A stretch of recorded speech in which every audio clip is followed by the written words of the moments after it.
Noong unang panahon, may isang village sa Phrygia na napapabalitang hindi na nagpa-practice ng sinya. Ang sinya ay ang highest form of hospitality or ang sacred code of hospitality sa ancient Greece. Nabalitaan ito ni Hermes kaya naman dali-dali siyang pumunta sa Mount Olympus. Nagkataon nung time na iyon ay naka-day off itong si Zeus mula sa pambababae. O wala mo na siyang nakikitang target kaya naandun siya sa Mount Olympus. Sabi nitong si Hermes, Daddy, alam mo ba na may isang village nga sa Phrygia na nakalimutan na ang sinya? Yung mga tao raw doon hindi tumatanggap ng bisita. Tinataboy nila yung mga travelers at yung mga guests nila. Sabi ni Zeus, aba hindi pwede yan sa akin. Bilang ako ay kilala bilang Zeus Senius, or the god of strangers and guests. Napaka-balahura naman ng mga villagers na yan. O sige Hermes, ikaw ay maghanda na at tayo bababa sa kalupaan. Sabi nitong si Hermes, ha? Bababa tayo tapos naka-godly form tayo.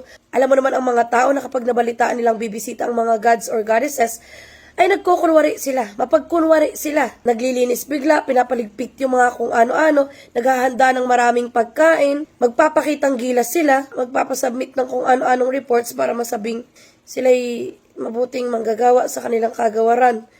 Ganun. Napaisip si Zeus at sabi niya, abay oo nga no, di tayo bababa sa kalupaan na hindi nagpapahalatang tayo ay mga gods. Kaya naman pagkababa nila sa kalupaan, ay nag-disguise sila as old and poor travelers. Sinasabi ko sa inyo, sila ang mga unang pranksters, sila yung unang mga content creators and vloggers na nagkukunwari, nagdi-disguise na mahihirap or mga pulubi, ganyan.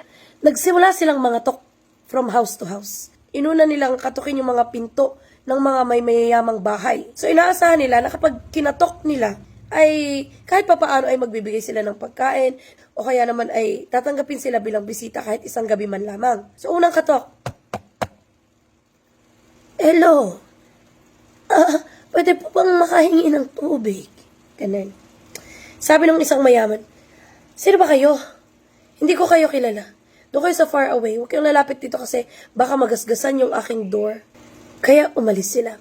Pangalawang bahay. Asensya na. Aaari ba kaming makahingi ng pagkain? Galing kami sa napakalayong lugar at talaga namang kami pagod na. Sabi nitong owner, who are you? Ayokong tumanggap ng mga taong katulad ninyo kasi ang babaho ninyo. Ang papangit ng mga damit ninyo. Gusgusin pa kayo sa mga gusgusin. Tsaka tingnan nyo nga yung mga pagmumukha ninyo. Hindi kayo cutesy. Tsupe. Ito si Zeus, munti ka na siyang magalit. Kaya naman nung akmang magpapakawala na siya ng Thunderbolt, ay pinigil siya ni Hermes. Sabi niya, ano ka ba daddy? Nagpapanggap nga tayo eh. Titingin tayo ng mga may mabubuting puso talaga. Kung meron pang natitirang mga tao na nagpa-practice ng sinya. O di si kalma siya, pikit hinga. So nag-proceed sila sa pangatlong bahay. Nakita nila medyo grabe yung ilaw. Mukhang may party doon sa bahay na yon. So sabi niya, doon tayo. Sigurado ako, magbibigay na tong mga to. Kasi mukhang maraming barbecue sa labas eh. Nung pumunta sila, nanghingi sila ng tubig ng pagkain. Same, hindi sila binigyan. Sabi ng owner, ano ba kayo? Nakikita ninyong magaganda ang suot ng mga visitors ko. Mukha silang mayayaman. Mukha silang demure and mindful and cutesy. Huwag na kayong lalapit sa amin kasi baka sabihin tumatanggap ako ng mga katulad ninyong mga pulubi. Pang-apat, pang-lima, pang-anim, hanggang sa makatok na nila halos yung lahat ng bahay doon sa village na yun. Ay wala, talagang pumansin o tumanggap sa kanila. Kahit man lamang magbigay ng kahit kaunting pagkain or kahit kaunting tubig o magbigay ng mga napaglumaang damit, ganyan. Wala. Nung hopeless na itong si Zeus, sabi nitong si Hermes, punta pa tayo doon kasi parang may nakikita ako doon na isang maliit na bahay. May naaaninag akong ilaw doon. Medyo malayo siya sa kabihasnan, pero gusto kong puntahan natin yun. Sabi ni Zeus, Zeus, baka naman pare-parehas lang yan. Baka nga mas masahol pa yung mga yan kasi inilayo nila ang kanilang bahay. Pero sabi ni Hermes, sige na, itry lang naman natin. There's no harm in trying, Dad. Charing. So naglakbay sila ng naglakbay hanggang sa marating nila yung bahay na iyon. Nakita nila yung bahay, sobrang liit. Tapos may mga tanim silang gulay, may mga alaga sila, at meron silang nag-iisang goose. Ano ba ang goose sa Tagalog? Ngayon, kumatok sila. Nung bumukas yung pinto, nakangiti na yung may-ari ng house. At sabi nitong sina Zeus, pwede ba kaming makahingi ng pagkain o kaya naman ay tubig? Talaga, Hindi pa natatapos ni Zeus yung kanyang sasabihin ay pinapasok na sila sa maliit na bahay na iyon.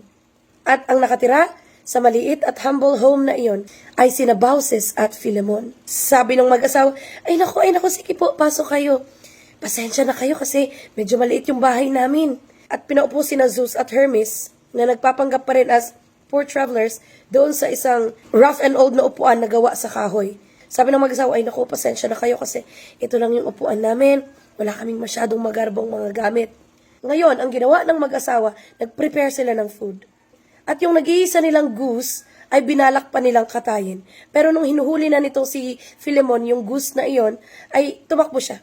Tumakbo siya at lumapit kay Zeus. Kaya sabi ni Zeus, naku, wag niyo na pong katayin ito kasi kawawa naman. Siguro kahit anong food na lang po na meron kayo dyan. Ganun. So itong mag-asawang sina Baucis at Philemon, talaga namang kinater nila yung kanilang mga bisita kahit talagang walang-wala sila. Itong mag-asawa na ito, bagamat mahirap lamang sila, pero ang kanilang buhay ay tahimik, meron silang contentment, at talaga namang masaya silang nagsasama. Naging loyal and dedicated and committed sila sa isa't isa. Nung gabi na iyon, habang sila ay kumakain, naglabas ng wine itong si Philemon. Sabi niya, naku, may kaunti akong wine. Ang tawag sa amin nito ay tapoy. Charing. Pero sige, pagsaluhan natin kahit konti lang. So nagkukwentuhan sila ng nagkukwentuhan hanggang sa malaman na ni Zeus at Hermes ang tungkol sa klase ng pamumuhay na meron nga itong mag-asawang ito. Ngayon, sabi nito si Philemon, sige, lagyan ko na kayo ng wine.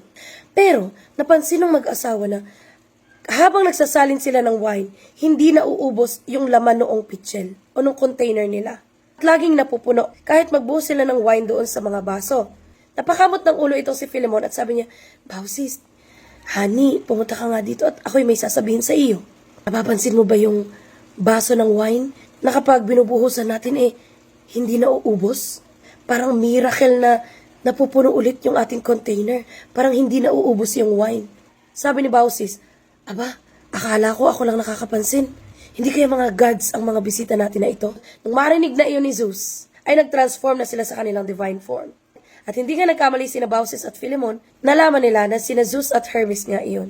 Lumuhod yung mag-asawa na ito, sabay sabing, pasensya na kayo kung may mga pagkukulang man kami sa sinerve namin, kung ito lang yung mga sinerve naming food sa inyo, kung ito lang yung wine na nakayanan namin. Sabi nitong si Zeus, hindi naman mahalaga kung iyan ay mamahalin o gaano pa karami yan.